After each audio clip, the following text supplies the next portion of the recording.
আমরা আকছার লোককে বলতে শুনি যে লোকটি হার্ট অ্যাটাক বা লোকটি স্ট্রোকে মারা গেছে। তো আমরা কি জানি কোনটি হার্ট অ্যাটাক বা কোনটি স্ট্রোক? যদি না জেনে থাকি তাহলে এই ভিডিওটি তোমার জন্য।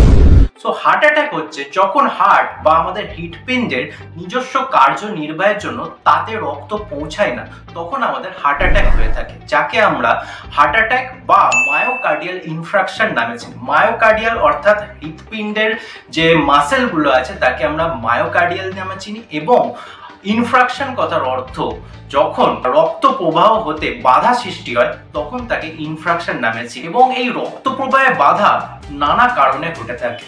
সো মায়োকার্ডিয়াল ইনফ্রাকশন বা হার্ট অ্যাটাক হচ্ছে যখন আমাদের হৃৎপিণ্ডে রক্ত পৌঁছায় না।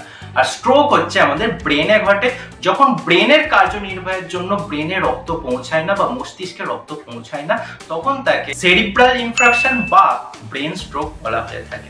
সো সোজা কথায় কি হলো তাহলে, হার্ট অ্যাটাক আমাদের হৃৎপিণ্ডে হয়ে থাকে এবং স্ট্রোক আমাদের মস্তিষ্কে হয়ে থাকে। এই ব্যাপারটা তোমরা কি জানতে? যদি না জেনে থাকো অবশ্যই কমেন্ট করে জানাও। আর এরকম আরো ফ্যাক্ট জানার জন্য অবশ্যই বায়োলজি বাই মোনায়েম স্যারকে সাবস্ক্রাইব করে দাও। Thank you.